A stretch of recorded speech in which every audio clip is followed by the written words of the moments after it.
Hello and welcome to the Old Man Orange Podcast. I'm Spencer Scott Holmes. And I'm Dunigan.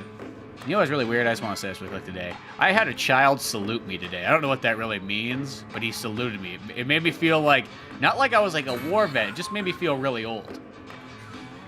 Like, salute your elders, Billy.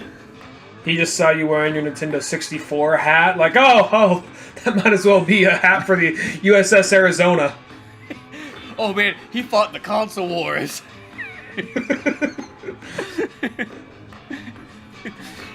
Oh, I don't know, but I just thought that was weird. I was like, well, saluted, okay, you know. I mean, there was no reason for him to salute me. I wasn't like, you know, playing Cisco and Pizza Boys, you know, and wearing like a military hat trying to get discounts or nothing. But Mister, what was it like playing video games before the internet? Was it like sticks and pine cones? I remember there was a kid once that asked me, like, back in the day. He was like, Spencer, what was PlayStation 1 like? You know, he asked it to me, like, Grandpa, what was World War II like? And I just felt like, hey, let me tell you, Sonny, PlayStation 1 was fantastic. You wouldn't understand because you weren't there. It was all polygons and Tomb Raider and some Crash Bandicoot. And what's a Crash Bandicoot? Shut the fuck up, Billy, I'm talking. Don't you dare fucking interrupt my memories. It was magical. I never saw 3D like that before. Sure looks pretty now and more fine-tuned and updated, but god damn it, we were grateful. Yeah, the gameplay of nowadays can't even match to what we had back in the day. I tell you, Billy, and you could buy a game for $70. $70? Yeah, $70. It was like 140 in this day and age. It's that weird thing. You expect me to say a candy bar was 50 cents, right? Fuck you, Billy. You go to the point where it's like, he says like, I tell you what, that Nathan Drake hasn't got anything on the guy from Soul Reaver. Yeah, I mean, I know they're like, you know, not similar at all or anything like that, but fuck it, that was what we had, damn it. We had Legacy of Kain, you fuck. Did you have like I was just trying to think of what would be a big, like, something other than Solid Snake. Cause Solid Snake, something other than Tomb Raider, you mean? Yeah, okay. I don't know how that one got by me. Yeah, other than Tomb Raider. Yeah, I thought you were just... Eidos, Tomb Raider's from Eidos, though. So. Well, you know, the weird thing is like all the new Tomb Raider games, like the ones in like the last... Square. 15... No, well, the ones... That Square just publishes it. But the ones in the last 15 years are made by the Soul Reaver people. Oh, okay. So, nifty facts there. Fun to know. And apparently in every single game, they always put a little Soul Reaver / like Kain reference. Like, I've never noticed any of them yet. Like if you go up to like one random extra somewhere in the crowd, they got like a Aziel or Rizel, whatever his name is. They got like a tattoo of him or some shit. Yeah, something like that apparently. There's in every single one, and I've beaten every single one of those Tomb Raiders that team made. I bet if you look probably through their temple or something, you'll find like, oh look, there's a weapon from Soul Reaver, like that spear he'd throw or whatever. Actually, I think that is true. I think there's like an unlockable one in Tomb Raider, the no, Underground? No, it's not Underground. Fucking Legend. I think in Legend you can unlock like the soul, like the Kain sword or something like that. If you like, I don't know, get 100% or some dumb shit. Mm-hmm. I got shit to do now. I beat the game, and I was like, I'm done. I mean, the game's amazing, but like, I was like, I don't feel like I need to go any farther. We'll go into the main topic here in a second, but there's that point in life when you're younger, when you first discover something like, here's something that kids don't know what it is, and if you had to Google it, because I don't want to go into too much explanation, but something like Game Genie or Game Shark, that was one of those things where it would be like, oh wow, it's like I'm hacking the game, and then someone would say, no, you might as well be cheating. You're just like, you have unlimited lives, you have this special cheat to get all this stuff, you might as well just be fucking cheating. Like, oh, okay, and you get kind of shamed out of doing it, and then you come back to being older, you're like, yeah, I'm okay with that. I got shit to do. Sometimes I just want to see what the next fucking level is. I get it. Yeah, well, that's how I remember I made like a joke once where it's like, that's sort of like how Game Genie was. As a kid, it was the most magical, most amazing thing ever. It was literally like having the lamp in Aladdin is what having the Game Genie was. Like, it unlocked possibilities were endless. And then as a teenager in high school, you're like, fucking cheating, bro. What are you doing, man? Fuck it. Don't be fucking using Game Genie. How would you play that game like a real man? You know what I mean? So you're like, oh, I guess I can't use the game. You can't be caught cheating. You know what I mean? It'd be equivalent of listening to emo at that time period. You just would never hear the end of it. And then it's like an adult, you know, like you pull the Game Genie back out and you're like, fuck it, I want to see what's at the end of this game. You know what? I tried. I put the old college effort in. And you know what? I only got to level 3. So yeah, I want to see what level 5 is. I'm doing it. Yeah, I'm all for that now. Now I'm all up for like Game Genie type shit. Like, yeah, fuck it. You know, sometimes I just want to see the end of the game. Well, having to do all that. I mean, granted, you could watch a compilation on YouTube or whatever. Stupid. Now that's fucking stupid. That's all I got. Nah. Like that's it's not a movie. Like I got the thing where it's like, okay, you know, Game Genie, you know, whatever, even like codes, whatnot, like on older games, that's totally fine. But the idea of just sitting there and like not even playing it and watching, I mean, it's different if you're watching your buddy play it, but for some reason, if it's like a story-based thing. I feel like that's just so like cheating. It's like it's like reading the summary of a movie on Wikipedia instead of watching it. I mean, if it's, you know what I mean, like. It's sort of like, you know, maybe you should just watch the movie, you know, or maybe you should just play the game if you really want to see it, you know, or have a social moment with a friend if that's the case, you know.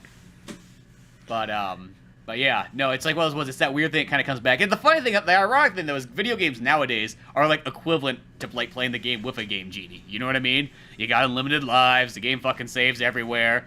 Generally, it fucking handholds you if you die too many times. Like, oh shit, you fell off that platform so many times? Well, here you go, have a Tanuki suit.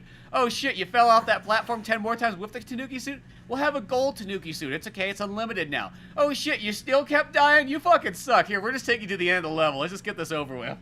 Yeah, Nintendo really just wants to put a helmet on you and, like, just, like, screw those training wheels on. Like, don't worry, we'll go there together. You need a chaperone?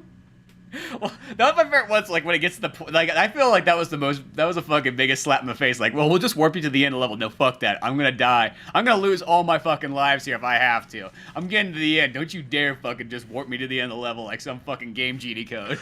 I just like, because, you know, you just might have, like, a little bit of an off moment one day, and I like how Nintendo immediately goes, oh, he's one of them. All right. Don't worry, dude. It's okay. We got your back. We know it's a lot of big, bright, shiny colors, and it's so much to take in. But don't worry. We'll get it so everybody wins.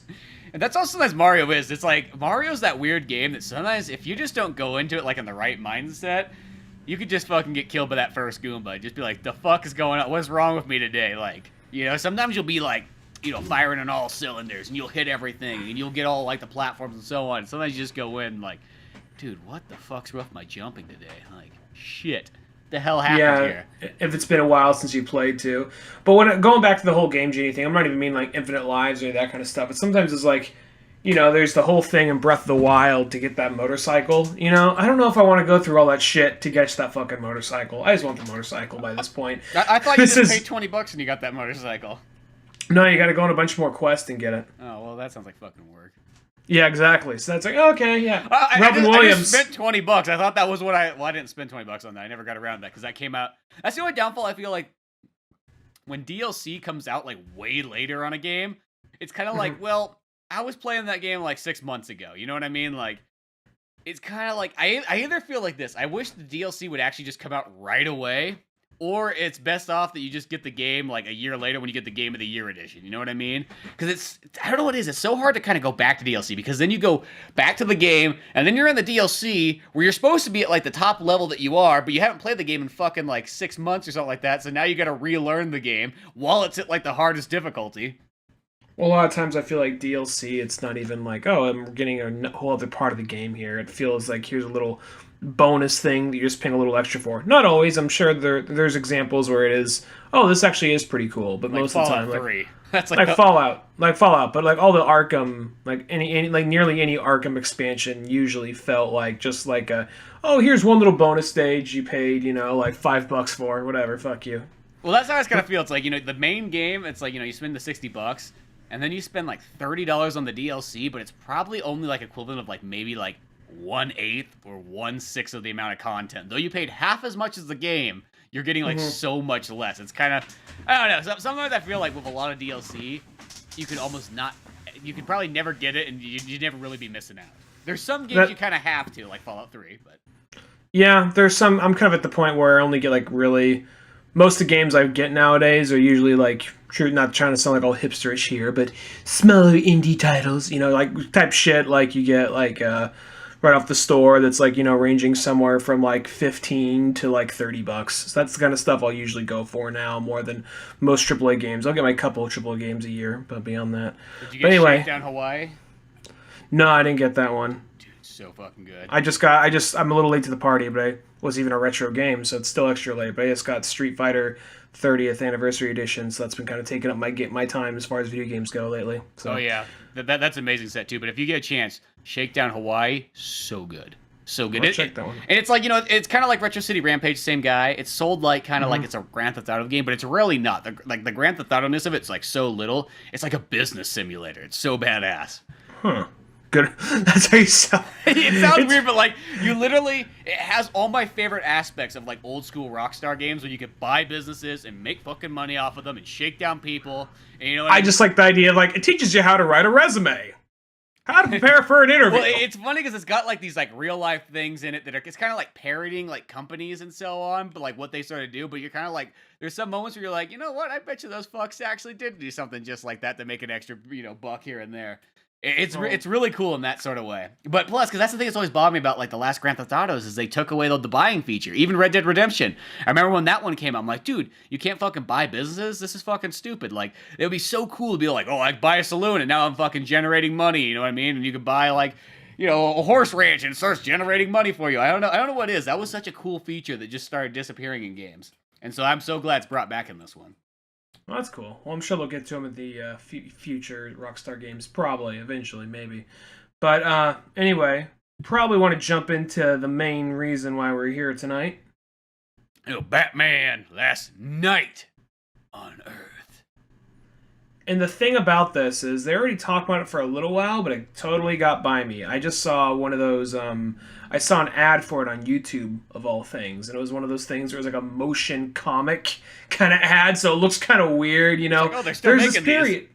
What? Yeah, well, there's this period in 2006 and maybe even a little bit into 2010, 2011, where they're starting to put out motion comics. So they would just basically take a comic, add a slight bit of animation and voiceover, so it looked like maybe they kind of moved their mouth, but it was still like the original artwork. And sometimes it would look okay, but more than often than not, it would look really fucking weird and uncanny. And they did a little bit of that for the ad for this book, but it was just short, so it wasn't anything too bad. And plus, the book kind of gets a little creepy in parts, so it kind of fits the weird, off-putting semi-animation.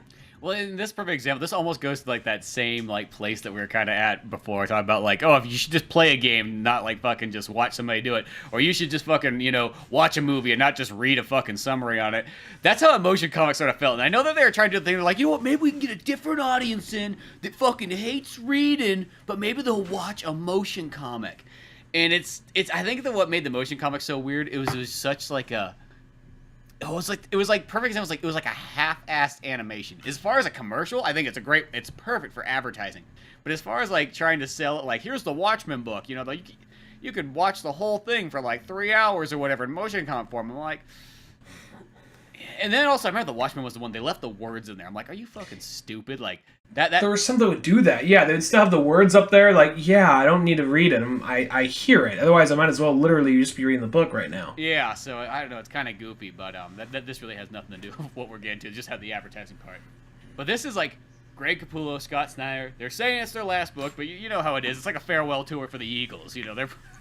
They're bound to come back again at some point. Our 10th farewell tour this year. Yeah, you know what I mean? Really, it's going to take all of us to fucking die before this farewell tour really ends. I keep on teasing that. Like, it's our last farewell tour. Okay, cool. No, we made it this time. Sure, that's great. Yeah, you lied to us the last 3 times, you son of a bitch. Got my $75 fucking dollars for that ticket. Will Joe Walsh go do something with James Gang? Can this be the final tour so Joe Walsh can get with James Gang and do, I don't know. A reunion of any kind for that? Other than Eagles? Yeah, I'm fine with that. But this story's kind of cool because it's a real thick, like, double issue kind of spectacular, and it almost plays out like 4 different stories. Where, like, it starts off as just one thing, like, it almost feels like a regular Batman story, and then all of a sudden, Batman wakes up. He's just like, oh shit, Batman's in a coma or something. That's what you start thinking. And then Alfred shows up. He's like, oh, you're awake. He's like, Alfred. Well, first let's just say what the book, what it's coming from. It's coming from DC's Black Label print, which is apparently here's we're not afraid to get rated R. Here's we're not afraid to go and show Batman's dick unless a bunch of people protest it, and then we take it out of the next book. But aside from that, remember that bullshit? Yeah. But aside from that, like, I only think they've had like 2. They've had Batman. They've actually all been Batman books too. Batman Damned and Batman Damned. I think they're telling the 3 Jokers story. I don't know if that ever finished or whatever came of that, because I haven't heard anything about it other than, oh, we're doing the 3 Jokers story. And then there's this one, and apparently they all had trouble coming out on time. But this one, it's Greg Capullo and Scott Snyder, so I imagine they're going to be. I think their shit always comes out on time, pretty much. Yeah, well, and this is kind of weird because if it's under that Black Label thing, it just feels more like just regular Greg Capullo, Scott Snyder. I didn't feel like there was anything in here that felt like, oh man, it's like super hardcore art. It just felt like the normal, like it could literally be Batman book 11 of theirs. It felt like that, but I think like they wanted to get some, because the whole Batman Damned thing, I didn't read anything past the first issue because I'm waiting for the graphic novel to come out. But I think it's because of the delays with that, and this is just assumptions. I don't know any of this for fact. Since the delays with that, and since with people, like maybe not thinking Black Label is such a big deal, because I haven't heard anything about the 3 Joker story. Maybe it's out, but I haven't heard anything about that. I think like, all right, let's get a team we know is going to bring people in, and let's slap the Black Label on it, and they're going to say shit and uncensor it a few times, or usually, for some reason, in like a Greg Capullo, Scott Snyder book, they can say like something like bitch or ass, and they would still be kind of bleeped out, but you could show, someone being like skinned alive or whatever, and it's like, oh, we can show that though. But this right here, they're doing the whole thing where it's like, okay, there's a little bit of light extra swearing, but violence-wise, it didn't seem like anything more than any other Batman book. But then again, this is the first issue. Yeah, it's definitely the first one. And I like how it just sort of like leads you in with it and everything like that. Like, you really think there's multiple times in this book that you're going one direction, and then it's like, no, wait a second, this is not what we're doing. We're going somewhere else with this. Because, as they said, like, it starts off like Batman's just kind of like, almost like a normal Batman story or whatnot. And, it's just doing the Bat narration, and Alfred's like, hey, don't worry about Batman, you don't need to go follow this, there's nothing there on the scanners, don't worry. He's like, Alfred, I know there's something there. There's always something there, Alfred. Don't you dare try to stop me. I'm gonna drive at 300 miles per hour on my way there, too. No seatbelt either. Opposite lane, oncoming traffic. Batman lives on the edge. No, but the whole thing is there's been like these chalk random... line I'm drawing out right here, it's not chalk, it's cocaine. Yeah. I'm gonna be like Toucan Sam, snort out the crime. Or sniff out, whatever the fuck. Follow your nose. I don't remember. I'm getting mixed up, Alfred. It's been a late night. A lot of cocaine and a lot of crime fighting. Does that to a man. Coke's actually starting to wear off. Dick, give me a bump. Yeah, I just bumped it off his suit. Nothing gay about it. Just what 2 men bumped do. it off a man named... Bumped it off Dick. A man named Dick. Let me say that real quick. And yeah, it was on his dick, too. But still. And yeah, we were driving at the same time. Shit, Alfred, quit criticizing us. Shit, sometimes you just want to test yourself, You know what I mean? But both physically as well as yourself morally. It's like, but Bruce, you're 68 years old, hanging out with a 32-year-old man, and just...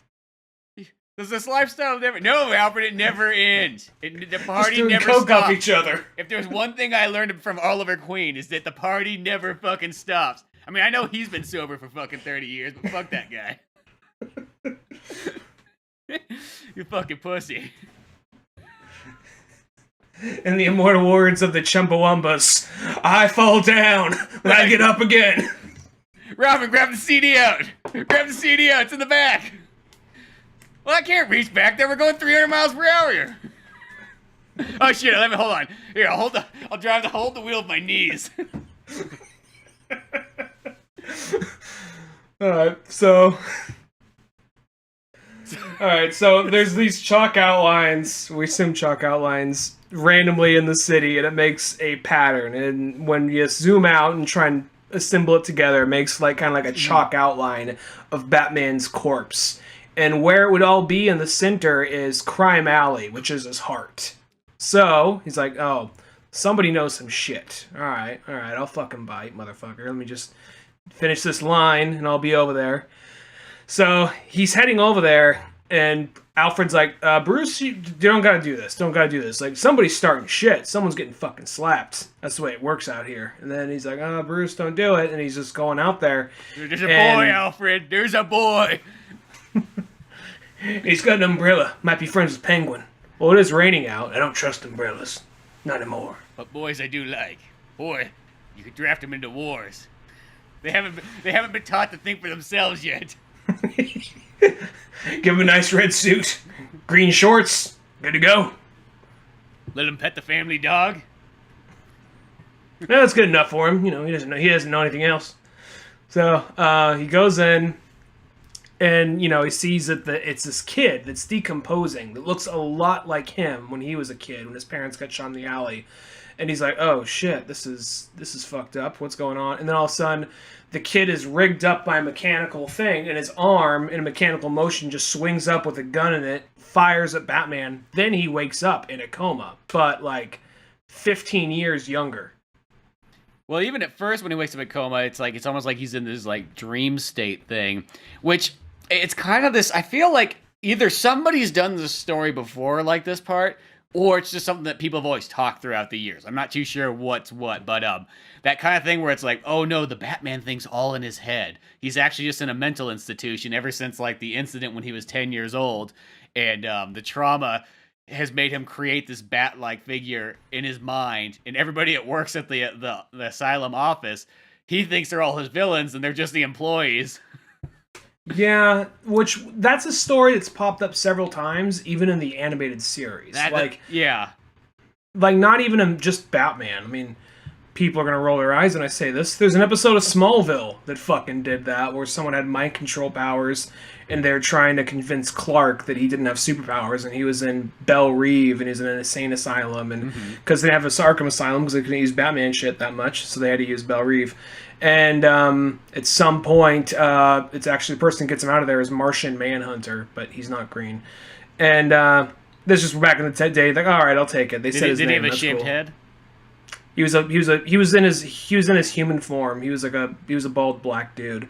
But it's one of those things where he was later wearing a suit that kind of resembled it. Like episodes later, he's wearing like a blue trench coat and a green button-up suit, and then he had like these red overalls, kind of stretched, so kind of faintly resembled him. It's one of those things when you're younger, you're like, okay, I'll take it, you know. But then now it's just like, well, I know what he really looks like now, so come on. But there's that point where somebody pushed him, and for a faint flash, he turns green for a split second, some shit like that. Anyway, off topic. But that going back to where he was introduced, this does the whole thing like, wait, this is all in your head. The guy you think's your enemy, he's not your enemy. He's actually your friend looking out for you. The guy you think is your best friend is somebody you've been pestering your whole life.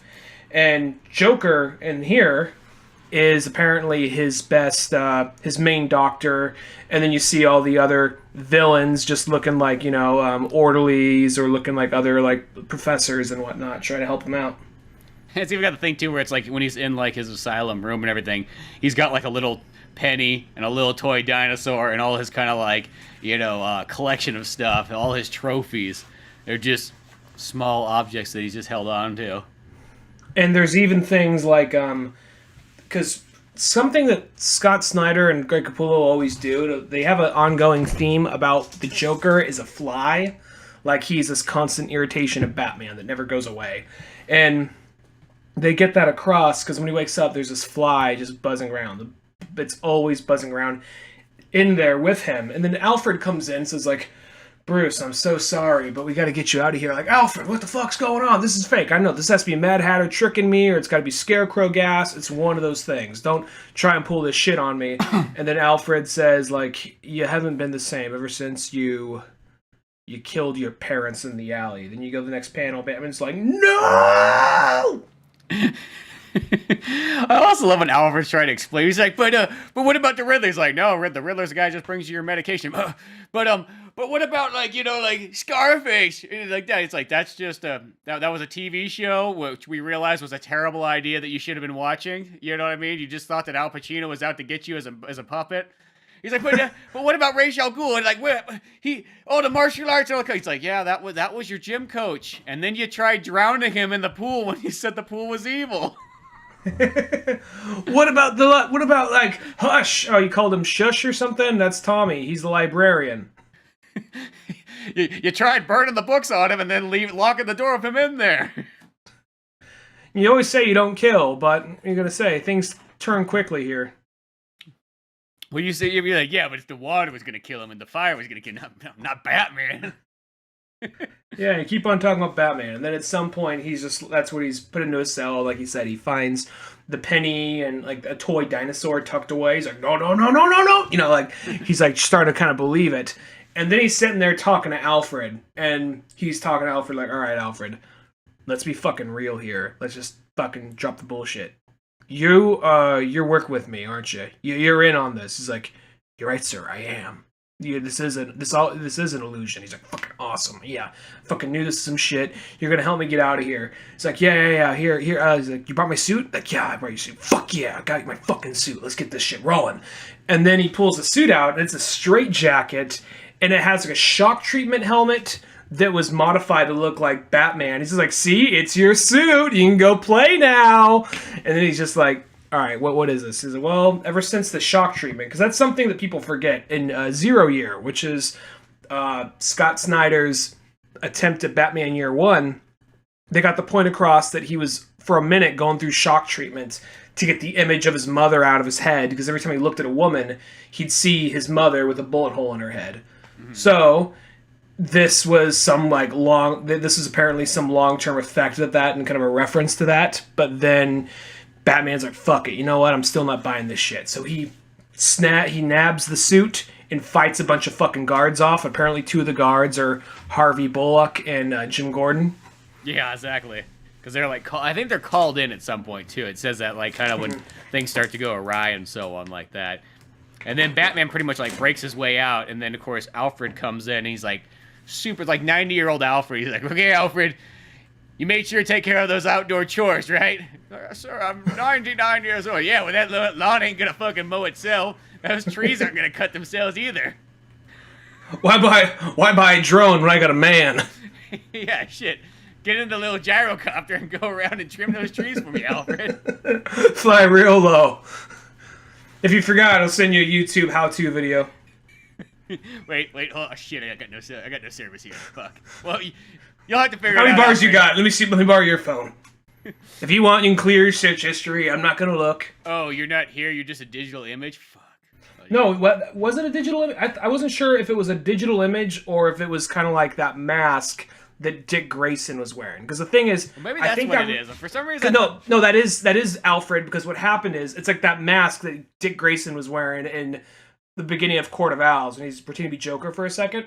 Because he says when they were getting out of there, and he grabbed Alfred, he was using the opportunity to grab like a part of him so he could feel his pulse. And he's like, "Your pulse is not that of what it usually is. It's a lot slower.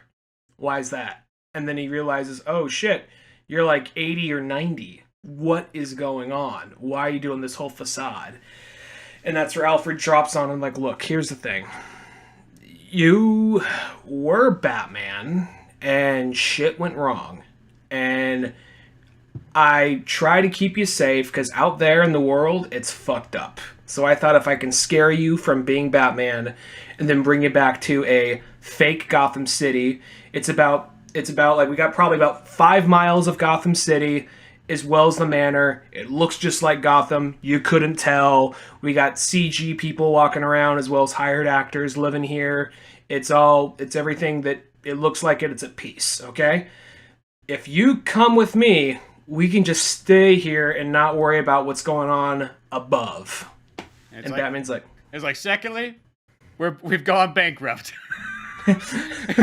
we blew all the cash on this. This is all the money. Not that it matters up there anymore. And then from there, Batman's like, You know what my answer is already. He says, yeah, you do. I do. And then from there, he ends up hugging him. He's like, let me hold my boy one last time. And then he's like, okay, I'm going to give you a hug, but you still got to go break that fucking lawn. Oh, so I will be back. This is where I get my love of hugging the boy. Though if I hug the boy, will he grow up to be a pussy? Or if I, keep one distance away, he'll grow up to be a man. The idea, he's like, I didn't want to hug my boy too much. It would make him soft. Get too aligned. I like to always have that slight fear that he never knows that at 3:30 in the morning I might come in and beat him with a stick. That's love, damn it. That makes him like those hugs that much more. Is it the hug or is it the stick? Oh, this is warm. And then the day he finally jumps up and is able to grab that stick, before you ever able to hit him with it, he's ready.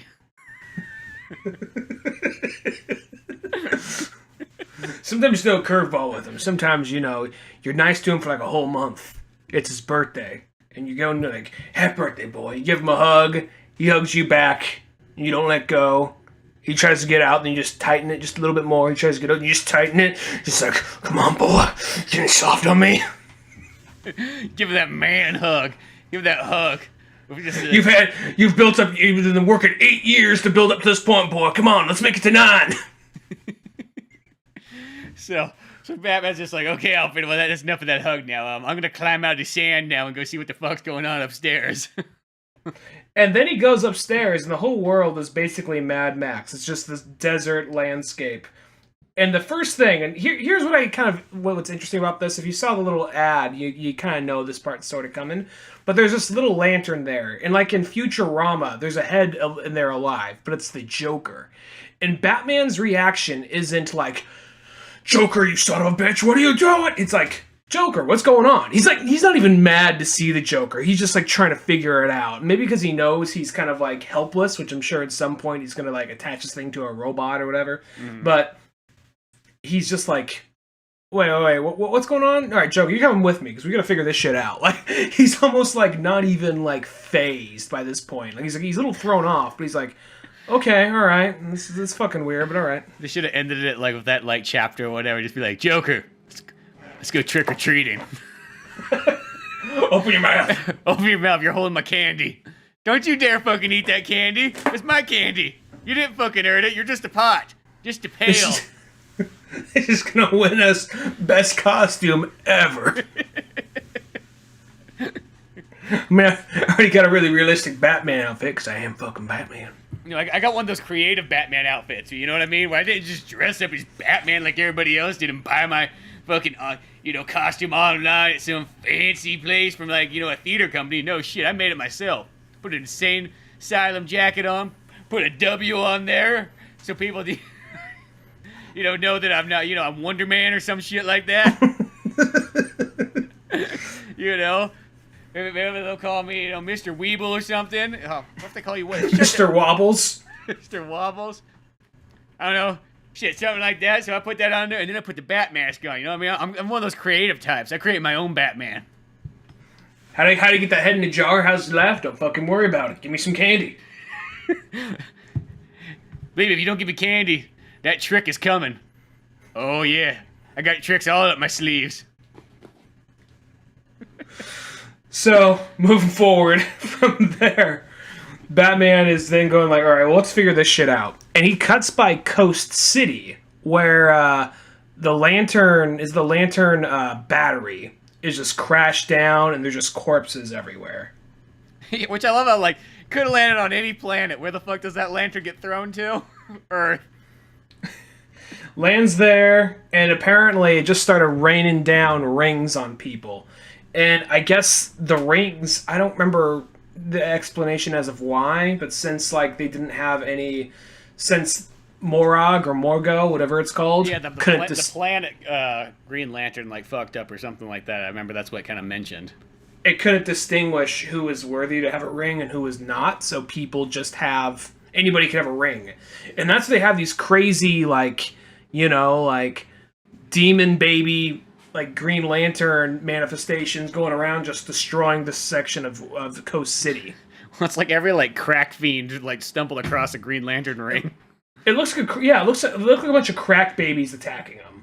Yeah, it's just like all the raiders and all like the all the terrible people left on top of Earth that like now have a fucking ring, which I think is just kind of a cool concept. Of just like the rings just are like given out just like to whoever fucking finds it. Well, at the same time, you look at these people, they don't even look like they're in control. They don't even look like they're raiders or anything. They look like they're just more of zombies. They're not zombies, but they're just people that are malnourished, and they're being dragged by their manifestations. Yeah, exactly. Like and there are all these cracked out. There are all these cracked out babies. So yeah, that's some. That's probably something Greg Capullo thought up. Yeah, exactly. That's totally got to be something there. Well, then all of a sudden, out of a fucking portal, like how portals appear, fucking Vixen or whatever just grabs Batman and whips him in, along with like Poison Ivy's just in this like tank truck or whatever the heck they're in. Yeah, they're like an invisible truck, or invisible tank. I don't even think it even shows what the fucking outside of that truck looks like. Well, they're working with Wonder Woman, so it makes sense it's like an invisible tank instead of an invisible jet. Yeah, exactly. So it's got that there, and then they're kind of like, oh, well, Batman's fucking dead. It's like yeah, I'm Batman. I know I want. And Joker's like, you want to say it? He's like, yeah, I'm Batman. No, I'm not gonna say it. Shut the fuck up, Lantern. And then, like, Vixen's just like, hey, what are we doing out there? And how many people come out this way? Oh, what's the Batman outfit? This and that. Hey, and we were fucking trick-or-treating. We were just about to win best costume until you showed up. Come on, those crack babies, they weren't going to win nothing. Yeah, that sounded like, ooh, look at me, I'm doing my own Green Lantern thing with a crack baby attack. Fuck those guys. This ain't fucking zombies, ain't my neighbors. I just love the idea. Just like, what are you doing for your Green Lantern thing? Well, I was thinking I'm going kind of like a dark, kind of gothic horror Green Lantern thing. Like, oh, okay, so kind of like zombie Green Lantern, like Darkest Night or something like that. Like, no, not that. All right, well, I don't know, like Hal Jordan just is like a demon or something. No, I'm thinking crack babies. See, this is one of those bad ideas on OMO when they're like, you know what? We need to try something to reach out to the people. Maybe if we let people just express themselves and try their own Green Lantern. They tried this. This is your spirit animal, a cracked out like, fucking no, baby that smashes shit? None of this liberal bullshit anymore. We need to go back to our good old police in the universe type thing. Don't let fucking other people make their decision, because some people just have stupid ideas. This is what happens when you give rings out to hobos. Yeah, this is what happens when you let everybody have a fucking trophy. Trophy that makes you make whatever weapon you want. Exactly. So, no more participation rings. Just because you showed up for soccer doesn't mean you're walking away with a ring on OA. Unless you're Ryan Reynolds. Yeah, shit. See, that was our first thing. When we realized you could get that ring, show up to fucking tryouts, and go, this shit's not for me, and then go back home with, the full suit, full ring. He had his own fucking water cooler and shin guards. What the fuck? Even the cleats weren't his. I like how, well, I guess it all worked out in the long run because he ended up saving the day from that orange thing. Well, we kind of just, granted, we were a little late to it. We probably could have jumped in a lot sooner because a lot of fucking people died that day. But, you win some, you lose some. Well, how else was he gonna fucking learn? After that shenanigans we thought it was up to him to finish the job. Oh shit, he actually panned out. He's coming this way. Hey man, what's up? But going back to Batman, they go back to Wonder Woman's lair, and it's pretty much just like, Mad Max Wonder Woman, the best way to say it. She's got like fucking like a tank girl like haircut going on here. You know what I mean? Like one woman don't exist here anymore. It's just us. It's us, the women core. The new Amazons. Yeah, we're new Amazons. Hey, that's fucking awesome. So you let Dick in here yet, or is it just all pussy? What's that happened? They say they don't know what's happening to his disciples. They don't know where they're at. And they go on to say... Wait, the boy's not here? Not one of the boys? I mean, I had a lot of boys because, I had that, like, 1800s mentality that you knew that a couple of them were not going to make it. So you just had 10. I even had a girl once, too, and then she just sort of disappeared from continuity for the longest time. If 6 made it, well, I guess that's a good decade. Yeah, so come on. Not here. It's like, no, Wonder Woman just goes into like a humongous speech of like what's going on and how like Batman's all your fucking fault, but we won't know that till whatever the next issue is or something like that. We just know it's Batman's fucking fault that this all happened. But though it's your fault, you're the only one who can fix it. Well, at the same time, they just kind of like, look, we gave up on the world, and like Wonder Woman's like, here's the thing about people. We kind of gave everything to people, and we gave them opportunity. We defended people, and people turned their back on us. And not only turned our back on us, they killed us. It wasn't all the supervillains that turned on us and destroyed the world. It was people. And it was after Lex Luthor told them to react against us, and then moving forward from there, somebody else led them and talked them into doing it. And they said it was somebody. It started in Gotham City, and they calls himself, I think, the Omega or something like that. I think it's Omega is actually what it's called. Omega, and they said it wasn't. It was something other than the anti-life equation. It was a different equation. And people just kind of revolted, and Batman even had the suggestion of letting people into the Justice League, letting them into the Hall of Justice. Yeah, he's like, well, OMO was just trying something new. I thought we would try something new. I was watching Young Turks and Vice, and I got open-minded. Then I realized it was a fucking terrible idea, and 2018 is not the time period to start this up. So essentially, the whole world turned on heroes and the villains, and most people just revolted and just destroyed the world themselves, and a handful that like superheroes went underground. So superheroes by this point are mostly, at least the new Amazons, are like, look, we're leading this group of people because these group of people seem actually good. Most people are not.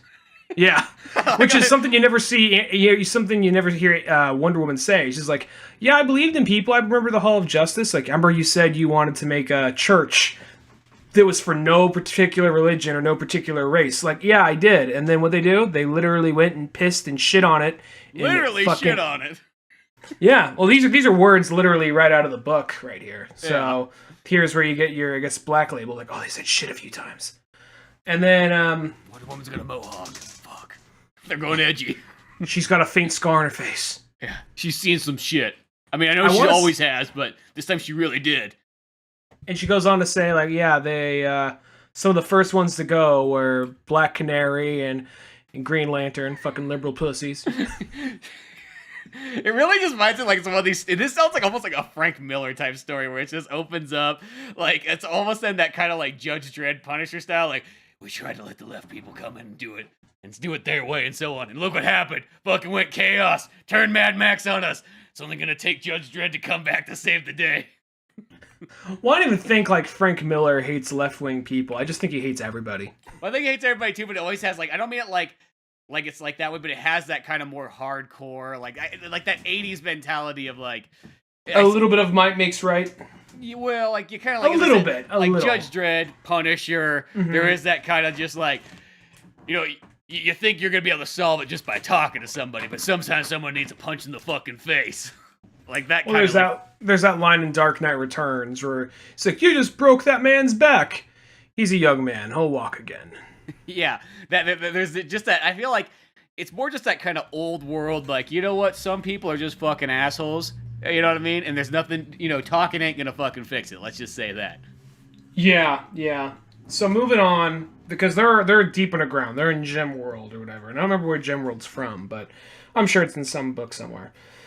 So then from there, Batman, he says like, all right, well, why am I so young? Like, well, Bruce, thing is, you're not really Bruce. Bruce died a long time ago. You're a clone. And there is that whole thing that they mentioned several times and throughout Snyder's run where they're creating a device so there would always be a Batman, where if one Batman died, there'd be another Batman popping out of like, out of this machine to save the day should they need him. Just like the Bat Machine. Just like, okay, how many times do you think I can push this button on here, and how many clones do you think I could make to have my Bat Army? I think he just wanted him to have a Bat Army of himself, yeah. Yeah, I know. Guys, we could hang out and party all the time. So I feel this is one of those ones. We don't even need the Robins anymore. We'll see if this is like a twist where it's like one of those ones where I feel like, it's going to be that thing, is he a clone? Is he an Echo Batman? Or maybe is he the real deal, like... I feel like that's going to kind of leave us kind of hanging on this issue. Well, they so far all the Black Label books, apparently most of them, actually at least Damned. Damned was not continuity, so that was just that's a what if story. That's a murder mystery about the Joker, and this one is. I don't know if this one is continuity. I can see this being a what if story, but they're pulling stuff from Snyder's run, so I'm not too sure about that. At the exact same time, though, I can see him doing this Flashpoint thing where it's a fucked up future and everything's going to hell, and they somehow manage to go back in time and fix it from any of this ever happening. Well, it's like, to me, I feel like so far, it definitely feels like it's almost like a Dark Knight Returns type kind of book. It's kind of like, here's like, in a sense, a final Batman story. It's going to be a big epic. It's not continuity, obviously, because like it's in the future and so on like that kind of way, but it's not saying that it's not like, it's more just like, I feel like the final book for like the 10 volumes of Greg Capullo and Scott Snyder's run. You know what I mean? That's how I kind of look at it. I just look at it like it's like that final story to like piece together with that. Like it doesn't have to be in every other Batman and so on like that, but just connect it to that one right there, and that's where it fits in. Mm-hmm. I could see it kind of going either way. I guess we'll find out by the end. But something they end up saying by the end of this. And now here, I'm wondering how Frank Miller they're going to go with this, because they never say who Omega is, and they say we believe Omega to be one of your disciples. It's like it can't be one of my boys or Probably the one girl. That's what it is. It's just all the ladies standing right there like, what? It can't be a boy. Like they're so nice and gentle. Because I came into girls, the room. y'all get rebellious. Well, you can't just sneak into a girl's room at 3:30 in the morning and try to beat her with a stick. Like, what if she's naked in there? That'd be fucking awkward. You know what I mean? Shit, that's why Carrie Kelly stayed at her own house. You know what I mean? I wasn't having any of that weird shit happening here. I didn't want to walk in like I was going to go use the restroom at nighttime, and all of a sudden she's taking a shower in there. I mean, if it's dick, it's okay. You know what I mean? We might be able to have a sword fight or something. It's like two dudes together. He's taking a shower. I fist bump while I'm taking a piss. Slap dicks. Yeah, shit. I got the high five and the low five. Because they're 5 inches each. But, another woman in there, that'd be fucking wrong on all levels. Shit, sometimes Alfred would jump in on that, you know what I mean? But shit, could you imagine 3 dudes and 1 chick? Like, dude, what? That's not gonna work. You gotta have standards. Yeah, you know what I mean? If I had a daughter in the house, she'd have to be wearing a burqa the whole time. You don't trust them boys. Them boys are evil. Unless they're with other boys. Yeah. Then they're just kind of gay, but in the old-fashioned meaning. In the merry way. Yeah, like Robin Hood and his merry gay men. Let's go do some more cocaine. Or unless you're Green Arrow, then you're just fucking gay. I like the idea that people who don't know the drunk Batman character that we came up with are like turning up the first time like, why is Batman like a southern fucking degenerate? Who hates everybody else. I feel this is like, we haven't been able to do like a drunk Batman like animation, so I feel like whenever we this is seeping out. Well, yeah, whenever we talk about a Batman animation or a Batman comic book or even a movie or something like that, I feel Time like to catch up. we can, but beyond that though, this book is fucking awesome. It was one of those ones where it's like I was fucking like instantly sucked in so much that I was like, oh shit, this book's really fucking long. Like I was thinking it was like just like a thick single issue, and it's more than that. It's really I think once it's all said and done, it'll be like a full on hardcore graphic novel because it's supposed to be 3 thick issues. Mm-hmm. Yeah, this one right here. I'm looking for the next one. I don't know if they're going to be doing it bi-monthly or just regular monthly. I'm hoping regular monthly, just to keep people's interest in it, you know? Be like Dark Knight 3, where it took like an entire like year plus for that to come all the way out. Well, the first 2 issues people were dying for. Then after that, though, just because it kept on getting delayed and delayed and delayed, people forgot about it, you know? And well, it didn't seem like it was as big of a deal. I remember it was like a Google News story, like Frank Miller going back to Batman. Like, oh shit, you guys know what Frank Miller is? I know, and that was a great fucking book, too, and I got, like, every single fucking issue. I waited out those months when there was, like a lull. But, I got the first issue, but then I ended up just kind of waiting and getting the graphic novel. Yeah, I mean, it was fucking awesome. But, yeah, this one, This one's amazing too, because I feel like I haven't really read a Batman book in a while. It's just been, I think it was the second that like a comic book store just sort of disappears from you, and then you got a stack of other stuff looking at you and so on like that, you know, in time frames and so on, that just hadn't got around it, like having new Batman content and so on. But this is one of those ones where it's like, nope, gotta get this. Scott Snyder, Greg Capullo, like that really is almost like the ultimate team. Like, I mean, granted, I love so many other Batman books out there, but I think it's just like one they had like the longest run out of anybody, and then like it's just like such a perfect pair. Like, we've said this before on the show, but I feel like if you really wanted to do the Batman movie 100% right, you would fucking hire Greg Capullo to direct it and Scott Snyder to write it. Yeah, I think my other favorite team is probably Jeff Loeb and Tim Sale, but because they've written two of my favorite Batman stories, and whenever they do anything together, it's fucking awesome. But at the same time, Greg Capullo and Scott Snyder they got a formula down, and it doesn't feel like it's getting old. You know, it feels like they both have a genuine understanding of not just these characters, but the DC universe. As much as I like their Batman stuff, I'd like to see them. I mean, they probably want to go off and do other things. I mean, Scott Snyder's working on Justice League with, I forget the artist's name right now, but I would really like to see them do like, oh, let's see these guys conquer Flash, or let's see these guys try out something more obscure, like fucking like Dr. Midnight or something like that, you know? Yeah, like I think that would be kind of the fun run, is to see them try just almost something a little bit odd, you know what I mean? Something a little bit different for them. It's like, yeah, they've done Batman. You know? Justice Society of America or something. Yeah. You know, or even Justice League Dark, or, you know, anything sort of kind of out there. Or shit, I would love to see him try something like even another, like, fucking, like, you know, even I know it's like they're jumping to the Marvel bandwagon or something, but like give him like something like Punisher or something like that to try out. That'd be an interesting one to see. I liked, what was it? There was, won't go off on this too much, but I just came, it's like 2 years old or 1 year old by this point, but there's Cosmic Ghost Rider, and it just showed how out of the loop I was with some of the shit going on at Marvel. Like, oh my god, that looks really cool. Cosmic Ghost Rider? Alright, I'll buy it. It's a little single graphic novel miniseries. Let me see what this is all about. I'm like, whoa. Punisher is fucking Ghost Rider? Wait, Punisher is in fucking space doing Ghost Rider shit? He got kicked out of Valhalla. He was working with Thanos for a minute, then turned on Thanos, went back in time and raised Thanos. Now he's trying to kill Thanos. What the fuck? You know, it's like one of those things, like, I know anybody who does not read comics is immediately gonna like, all right, I don't get it. But they're like, this is the reason I don't read comics, but like that actually sounds fucking amazing. That was one of those things, like, why is this a miniseries? So I'm reading it, I'm enjoying the fuck out of it, and then I go to the very end, there's to be continued in Guardians of the Galaxy. I'm like, all right, maybe he'll be a member of the Guardians of the Galaxy in the upcoming series or whatever. But I'd much rather just see more of him just going into space bars, getting into fights, time traveling, fucking with all the, you know, just fucking with different villains and all that. Exactly. There's too much cool stuff with that and so on. That sounds amazing. I actually want to look for that now. So it's probably like Marvel, so it's probably like a short fucking 4-issue run.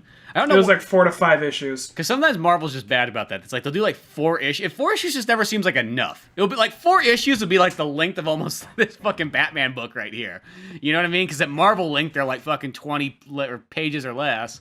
Charge you $5 a piece.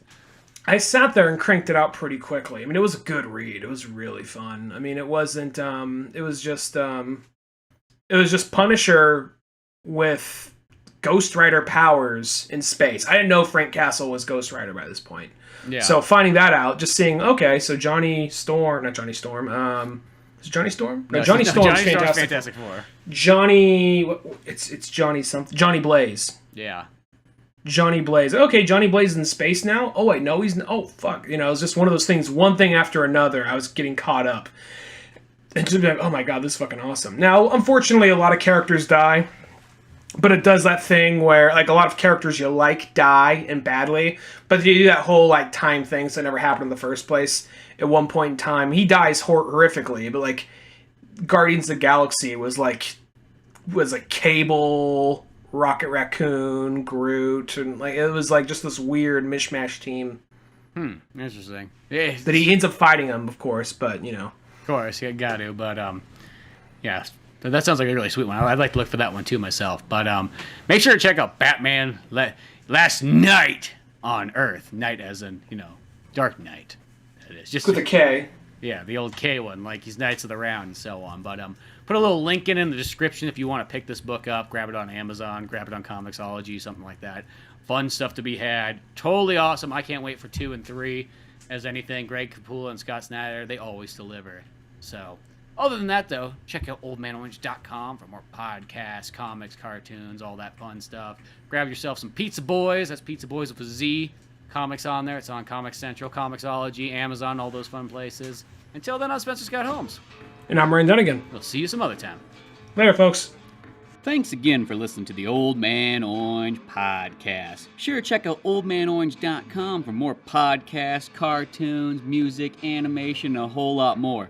We also have the Old Man Orange blog going with all kinds of fun stuff. If you easily want to support the show, use one of our Amazon links either on the website or in the description of the podcast below. Rate, review, and subscribe to the show either on Podbean, iTunes, Spotify, YouTube, Newgrounds, or anywhere else that you seem to get this podcast from. Grab the sitcom-styled comic book Pizza Boys on either Comix Central, Comixology, or Amazon.